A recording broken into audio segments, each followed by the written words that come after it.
High, আজ আমাদের আন্দামানে তৃতীয় দিন। তো আজ আমরা লাঞ্চে কী খেয়েছিলাম চলো সেটাই তোমাদের সাথে শেয়ার করি। এসেছিলাম ফুলমুন ক্যাফেতে। এটা আমাদের রিসর্ট থেকে খুবই কাছে। তো এটাতে এসেছিলাম আর এই হলো এদের মেনু কার্ড। মেনু কার্ডটা ভালো করে এদিক ওদিক দেখে আমরা ফাইনালি ঠিক করলাম অর্ডার করব এই স্পেশাল ফিশ থালিটা। তো অর্ডার করার কিছুক্ষণ পরেই আমাদের এই থালিটা দিয়ে গেল। তো এতে কি আছে চলো তোমাদেরকে বলি। ছিল সাদা ভাত, তার সাথে ছিল 2 রকমের ফিশ কারি। এই দেখো, দেখতে তো বেশ লোভনীয় লাগছে, দেখি খেতে কেমন লাগে। তো 2 রকম মাছের কারি ওরা বললো ঠিকই, কিন্তু দুটো মানে একই খেতে লেগেছে, তো আলাদা আমি কিছু বুঝতে পারলাম না। আর খেতে ঠিকঠাক ছিল, খুব আহামরি আমার লাগেনি।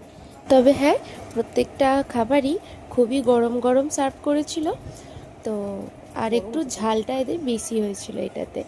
আর এটা একটা ছিল এই যে রসুন কাঁচা লঙ্কা দিয়ে কুচো চিংড়ি ভাজা। তো এটা বেশ ভালো লেগেছিল।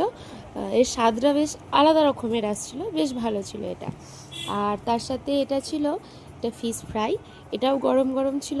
এই যে আমার হাজব্যান্ডকেও একটু দিলাম, দুজনে মিলেই ভাগ করে খেলাম, বেশ ভালো ছিল। আর এটা ছিল প্রন ফ্রাই, তো এটাও বেশ ভালো ছিল। আজ এই অবধি, ওকে বাই।